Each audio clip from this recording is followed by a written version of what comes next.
Meus amados irmãos e amigos, eu vos saúdo com a doce e gloriosa paz do Senhor. Estamos, por graça e misericórdia do Senhor, nosso Deus, voltando ao nosso trabalho para entregarmos um pouco de subsídios que possam ser aproveitáveis para a sua aula do próximo domingo. Nós estaremos estudando a lição de número 9 e neste dia 9 de junho de 2024 comemora-se também o Dia do Pastor, pelo que eu quero parabenizar todos os colegas pastores. Que Deus os abençoe, lhes dê muita sabedoria para conduzir o rebanho do Senhor que lhes foi entregue pelas mãos do Senhor. Desenvolvendo uma consciência de santidade é a nossa lição de hoje. Continuamos estudando a carreira que nos está proposta, comentada pelo pastor Osiel Silva, que é pastor da igreja de Tirirical, no Maranhão. Quero agradecer a Deus pela sua bondade, pela sua cooperação. Você que é inscrito, não sei o que está acontecendo, mas nos últimos dias as visualizações têm estado sobe e desce. Pelo que eu gostaria de pedir a você, que nunca pedi, que coloque lá o seu sinalzinho de positivo, interaja no canal para que nós possamos atingir o maior número de pessoas amantes da escola bíblica e mesmo aqueles que gostam de aprender do Senhor. O nosso textual de hoje diz o seguinte: segui a paz com todos e a santificação, sem a qual ninguém verá o Senhor. Hebreus capítulo 12, versículo 24. A verdade prática, na jornada para o céu, devemos estar conscientes a respeito da necessidade de ter uma vida santa para nos encontrarmos com o Senhor. Nós podemos começar a introduzir os nossos subsídios de hoje nesse tema, desenvolvendo uma consciência cristã, voltando lá aos recabitas. Os recabitas eram pessoas que eram descendentes de Jonadab, filho de Recabe, que não eram judeus, eles eram queneus, mas se juntaram aos midianitas, a família de Moisés, e ficaram ali em Judá, servindo a Deus. E Deus, para contrastar a santidade, a disciplina de santidade dos recabitas com os judeus, ele manda que o profeta Jeremias vá ao templo e ofereça vinho aos recabitas. Deus sabia que os recabitas eram santos conscientes. Não são aqueles que precisam da chibata, da correção, para ser santo. Não, ser santo é algo que a gente adquire pelo ensino, pela leitura da palavra de Deus, e é algo que a gente leva de forma continuada, a longo prazo. E aí Jeremias vai lá e oferece vinho aos recabitas, e eles disseram o quê? Nós não tomaremos vinho, porquanto nosso pai nos disse para não tomar vinho e habitar em tendas. 200 anos depois, mais ou menos, cerca de 200 anos depois, que lá os ancestrais de Recabe haviam avisado aos seus descendentes, eles guardavam. Eles tinham uma disciplina, eles eram santos porque eles temiam a Deus. Eles não eram santos por imitação, como se vê muito hoje. Eram santos que estavam aguardando a volta do Senhor. Claro que naquela época nós estamos falando do Antigo Testamento, mas era alguém que ouviu e guardou. E Deus mandou que Jeremias fosse fazer isso, porque Deus sabia que eles não retrocederiam. Deus sabia que eles guardariam o conserto do pai Recabe há muitos anos. Portanto, desenvolver uma disciplina cristã ou desenvolver uma consciência cristã é algo que é premente à geração atual. Nós não podemos achar que as coisas mudaram. Nós não podemos achar que a doutrina da santidade mudou. Nós não podemos achar que o Deus de toda a terra mudou. Porque ele mesmo diz, sede santo, porque eu, o vosso Pai, sou santo. Portanto, são os recabitas que eu tomo nesse início de aula para falar da santidade consciente. Eles tinham uma consciência de santidade, de estar separado, de estar contra o mundo, na contramão do mundo. Então, a santidade é algo que está na perspectiva bíblica. Perspectiva significa dizer que é algo que você vê de longe. É algo que você vê antecipadamente. É algo que cada um vê no seu ponto de vista. E Deus via a santidade do ponto de vista divino, que ela vem lá desde o Antigo Testamento. Não é algo que foi criado depois. Desde quando o homem foi criado, Deus já tinha a ideia da santificação, quer dizer, da separação. E nós podemos ver que quando ele cria o Jardim do Éden e lá coloca Adão e Eva para guardar e para cultivar. Eles ficaram lá os dois. Quando eles cedem às tentações, que comem do fruto do qual Deus disse que não poderiam comer, eles foram expulsos do jardim. E Deus coloca anjos na porta para que eles não retornassem. Essa já é uma perspectiva de santidade, de separação. Então a santidade no Antigo Testamento, ela vem lá do hebraico, da Godesh, um termo chamado Godesh, que significa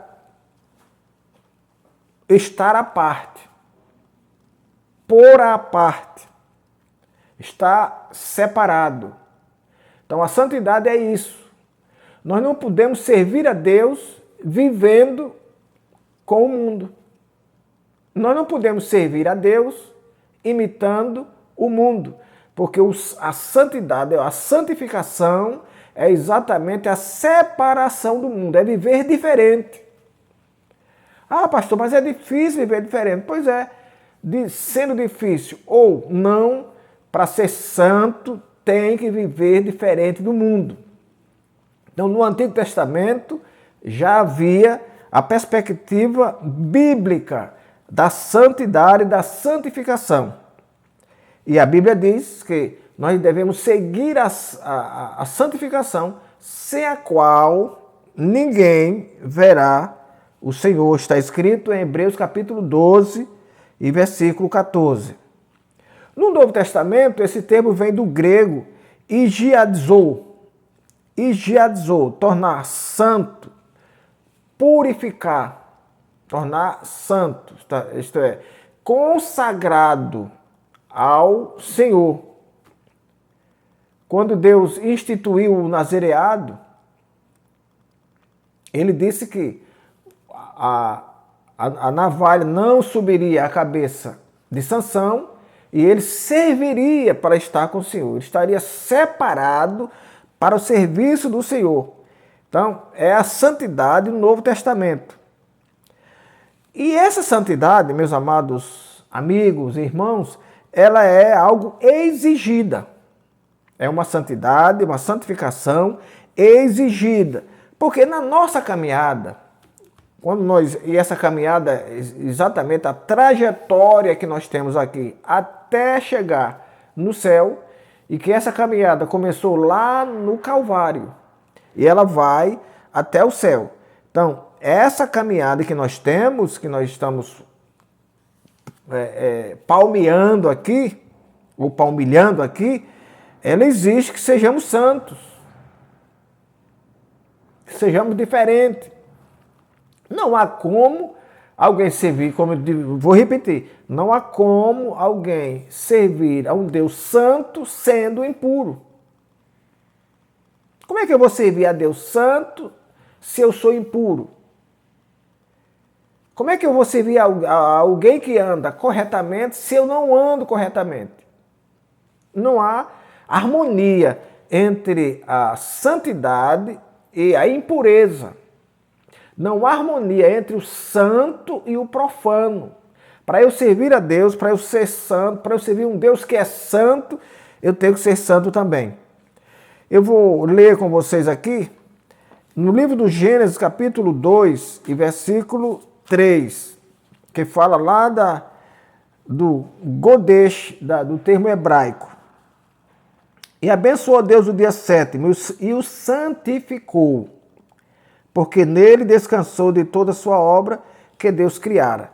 Então, ele santificou o dia. Isso vem lá dos primeiros passos do povo no Antigo Testamento. Em Êxodo capítulo 2 e versículo 26, nós vamos falar da santidade do Igidiazor, que é tornar santo, purificar, consagrar. Então, vamos ler 1 Pedro, capítulo 1, versículo 15 e 16, que é a santidade que Deus exige daqueles que dizem ser cristãos e que querem adentrar ao céu. 1 Pedro, capítulo 5, e versículo 15. 1 Pedro, capítulo 1, versículo 15 e 16. Mas como é santo aquele que vos chamou, sede vós também santos em toda a vossa maneira de viver. Toda. Sede santo em toda a vossa maneira de viver. Quando falamos, temos que demonstrar que somos santos. Quando tratamos, quando assumimos compromissos, quando pregamos, quando testemunhamos, em toda a nossa maneira de viver, os que estão de fora têm que entender que aquela pessoa é diferente, que ela é separada, que ela é santificada, que ela é consagrada, que ela é alguém que foi posta à parte. Porquanto escrito está, sede santo, porque eu sou santo. É a santidade que Deus exige daqueles que servem a Ele, daqueles que andam com Ele. Jesus disse, quem quer vir após mim, renuncie-se a si mesmo, toma a tua cruz e siga-me. Ora, se Jesus vai querer ser seguido por um impuro, se ele é puro, se ele é santo, se ele é Deus, como é que ele vai permitir ser seguido por um impuro? Não é que ele abandone, não é que ele despreze os pecadores, não, ele veio para isso.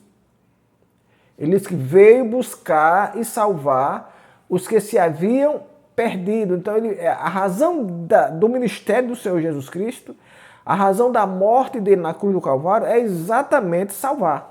Agora, para seguir a Ele, tem que ser semelhante a Ele.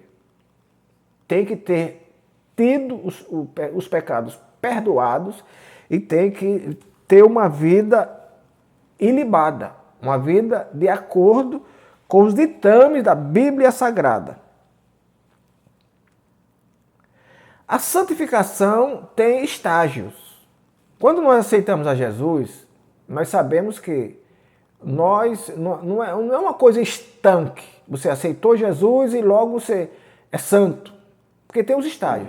Tem a salvação, tem a santificação e a regeneração.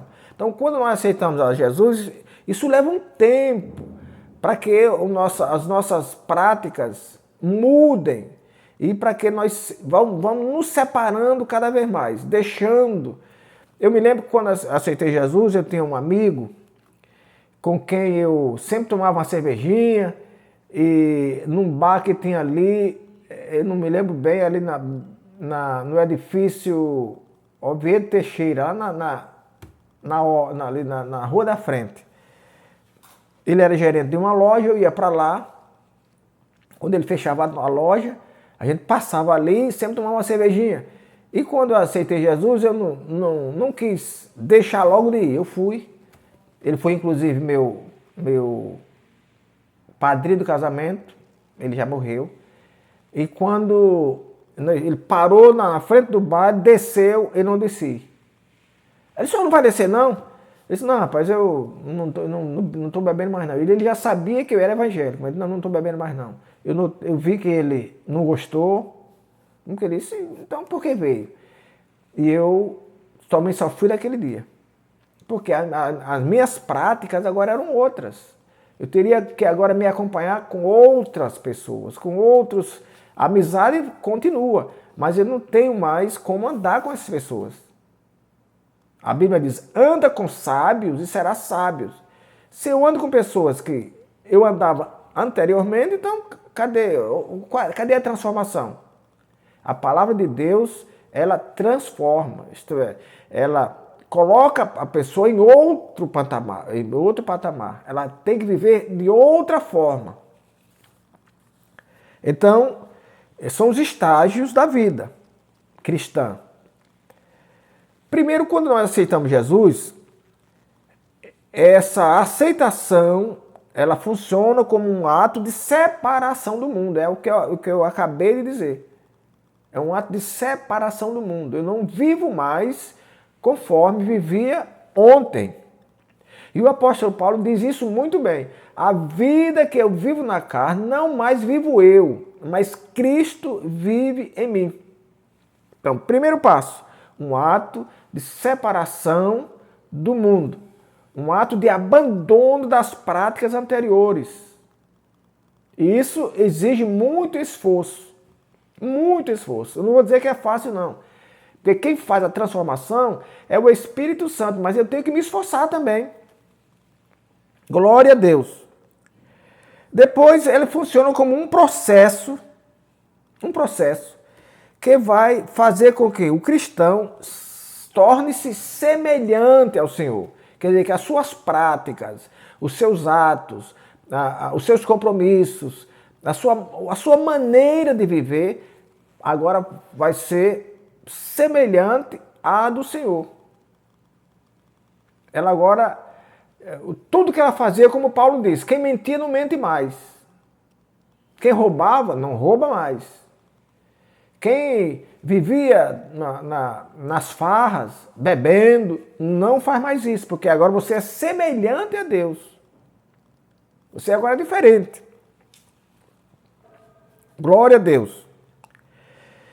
E também é uma situação, é um estado. Estado é uma situação de que, quando Jesus voltar, eu esteja da mesma forma de como eu aceitei Jesus. Quer dizer, eu não devo me acostumar com o mundo. A Bíblia diz, não ameis o mundo, nem o que no mundo há. Porque o que ama o mundo, o amor do Pai não está nele. Eu aceito Jesus hoje, vivo na igreja, prego, gosto de estar orando, mas depois eu vou me acostumando, eu vou achando que determinadas coisas não são exigíveis. Não, que hoje é o século XX, não tem mais cabimento para deixando de fazer isso, se eximindo de determinadas coisas, Senão eu vou perder tempo, vou perder a vida. Então, a salvação como uma situação é exatamente isso. Eu aceitei Jesus ontem, devo estar hoje melhor do que ontem e amanhã melhor do que hoje. A Bíblia diz que nós servimos a Deus de fé em fé. Isto é, a minha fé, a minha esperança, a minha crença deve ser amanhã melhor do que a de hoje, como eu disse. Eu não posso me acostumar com o mundo. E essa situação deve servir para que, quando Jesus voltar, me encontre vivendo na prática cristã, na prática da Bíblia Sagrada, como da mesma forma que eu aceitei a Jesus. Hoje nós vemos que os pregadores mudaram a pregação. Hoje tem que ser uma pregação, eles não se incomodam se essa pregação vai desagradar a Deus. Eles se incomodam que essa pregação vai agradar a determinado público. Quando eu devo fazer a coisa, pregar a palavra de Deus de acordo com como está na Bíblia, para agradar a Deus e convencer pelo Espírito Santo as pessoas do pecado, da justiça e do juízo. Abrandar a pregação para agradar pessoas desagradando a Deus, isso não é coisa de cristão, não. Glória a Deus. Na nossa salvação, nós vivemos, além desses atos que nós falamos aqui, nós temos que viver um novo nascimento. Tem que haver uma experiência do novo nascimento. Porque Jesus já disse que quem não bebe da água e do Espírito não pode ver o reino de Deus. Esse é o novo nascimento. É a nova vida, é a nova forma de viver. Eu tenho que viver a santificação progressiva. Eu disse que a gente aceita Jesus e somos salvos. Na mesma hora que a gente aceita, é salvo. Mas a santidade, isto é, a forma como nós vamos viver, nos separando do mundo, nos afastando pouco a pouco do mundo, e isso exige dias. É o que nós chamamos de a santidade progressiva. Progressiva. Há um tempo que se leva para ir avançando na santidade. E a Bíblia diz, quem é santo, santifique-se mais. Ninguém é tão santo que não precise ser mais santo ainda. Quem é santo, santifique-se mais, santifique-se ainda. E depois nós temos também a glorificação. A glorificação não é aqui. A glorificação é quando nós estivermos com o Senhor. Porque aqui também nós nunca alcançaremos o estágio da perfeição. Engraçado que essa semana, hoje é quarta, segunda-feira, segunda-feira, eu estava dormindo e Deus me veio da parte de Deus dizendo que a palavra mais completa que existe no céu é a perfeição.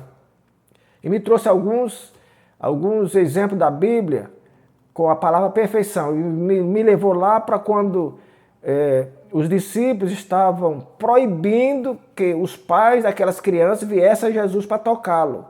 E Jesus disse, não impeçais, deixe vir a mim, não impeçais, porque dos tais é o perfeito louvor. Das tais é o reino de Deus. E em outra parte ele diz que o canto da criança é o perfeito louvor. Então, quando nós estamos trabalhando aqui, Paulo diz em Efésios capítulo 4, versículo 11 em diante, que ele deu apóstolos, evangelistas, profetas, pastores e doutores, visando o aperfeiçoamento dos santos. Veja que para ir para o céu tem que ser perfeito, não por nós mesmos. Mas é o Senhor que nos conduz e que nos possibilita sermos perfeitos quando estamos de acordo com a palavra do Senhor. E nós temos o terceiro ponto, que é o julgamento do Deus Santo. É algo que nós devemos apreciar. Não adianta a gente querer julgar pela aparência, quando eu não tenho a condição de fazer isso. Não é que eu não possa julgar alguém, mas a Bíblia manda que nós julguemos pela reta justiça. Agora, quando Deus julga, aí não há nenhuma desconfiança, porque Deus é santo. E Isaías capítulo 1, versículo 4, nós vamos ler aqui. Isaías capítulo 1 e versículo 4. Ai da nação pecadora, do povo carregado da iniquidade, da semente de malignos, dos filhos corruptores, deixaram o Senhor, blasfemaram do Santo de Israel, voltaram para trás. E ainda Isaías 57, 15.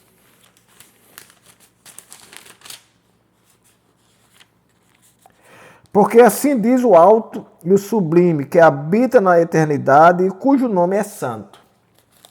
Em um alto e santo lugar habito, e também com o contrito, abatido de espírito, para vivificar o espírito dos abatidos e para vivificar o coração dos contritos. Então, o nosso Deus é um Deus que é santo. E Ele nunca fará um julgamento errado, porque Ele não conhece a parcialidade. O nosso Deus é um Deus imparcial. Ele promete a salvação e dá. Seja quem for, seja rico, pobre, preto, branco, grande, pequeno, rico, sábio, intelectual, analfabeto, Ele é um Deus imparcial. Não importa o que nós somos, o importa é que nós precisamos, que é a salvação, e Ele dá isso de graça. Glória a Deus. Eu já disse que a santidade não é uma opção. Ser santo, irmão, não é uma opção. Nos últimos tempos, a gente vê pessoas graduando o pecado. Determinado pecado é mais pesado, determinado pecado é menos pesado. A Bíblia diz que há pecados que não são para a morte. Diz a Bíblia também que nós devemos confessar os pecados uns aos outros e orar uns pelos outros, quando não estivermos falando de pecado para a morte. Agora, graduar pecado, a Bíblia diz que todo pecado leva à morte. Com exceção desses que não, fora desses que não levam à morte, os demais levam à morte. Então, não podemos graduar a ponto de achar que uma mentira é menos perigosa do que um roubo. Não. A mentira leva o mentiroso para o inferno da mesma forma que o roubo leva o ladrão. Não há esse tipo de graduação. Tem muita gente mentindo por aí, usando o púlpito para mentir, usando o púlpito para inventar milagres, praticando uma absurda engenharia de campanhas, de aquisição. Se isso não estiver na vontade de Deus, a Bíblia diz que tudo que não é por fé é pecado. Nós podemos lembrar que quando Salomão estava pedindo ao povo para trazer ofertas para a construção do templo, quando ele viu que já tinha suficiente, ele mandou parar. Mas a gente vê hoje que hoje a coisa não é assim. Quanto mais melhor. Nem se sobrar, sobra em boas mãos. Não tem a consciência de que não, já deu, então vamos parar e vamos trabalhar. Depois, se precisar, a gente pede mais. É uma consciência de não sei lá do que, de pessoas que perderam o temor ao Senhor. Então são essas pessoas que vivem graduando o pecado. Mente, muitas vezes mente para se defender, mente para ser engraçado e assim por diante. Mas o nosso Deus é um Deus que julga pela santidade e justiça. Ninguém que seja profano pode dizer que pratica a justiça. Ele pode ser justo numa coisa e injusto na outra. Mas o nosso Deus é um Deus que julga pela santidade e é um Deus que julga pela justiça, porque Ele é santo por excelência. Quero repetir aqui o que está escrito em Hebreus capítulo 12, versículo 14. Segui a paz com todos e a santificação. A inimizade tem afastado, tem diminuído, tem provocado rachaduras na igreja. Porque muitas vezes uma cara feia, alguém que passou por outro e não viu, aí já começa o falatório, já começa as rachaduras, já começa as cisões, as separações. Mas a Bíblia manda que nós seguimos a paz com todos. O apóstolo Paulo diz que enquanto estiver em nós, sejamos amigos de todos. Claro que eu não serei amigo de alguém que não quer ser meu amigo. Alguém que é inimigo de Deus, por exemplo, não me apetece ser amigo. Se o camarada é inimigo de Deus, não me interessa ser amigo dele. Mas assim que possa, sempre que puder, sempre que estiver em mim, a Bíblia manda que eu tenha paz com todos. Então eu devo seguir a todos, a paz com todos e também a santificação com todos. Quer dizer, eu posso ter amizade com qualquer pessoa. Eu tenho que ter a paz, isto é, a ausência de briga, a ausência de malquerência, mas sem renunciar à santidade. Pastor, e pode? Pode, porque a Bíblia diz que a luz brilha mais nas trevas. Eu posso andar com qualquer pessoa sem perder a santidade. E é isso que o escritor do livro aos Hebreus nos ensina. Sem a qual, isto é, sem a santificação, ninguém verá o Senhor.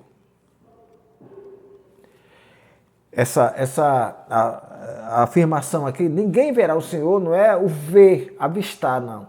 Ninguém vai ao céu se não seguir a paz com todos e se não guardar a santificação.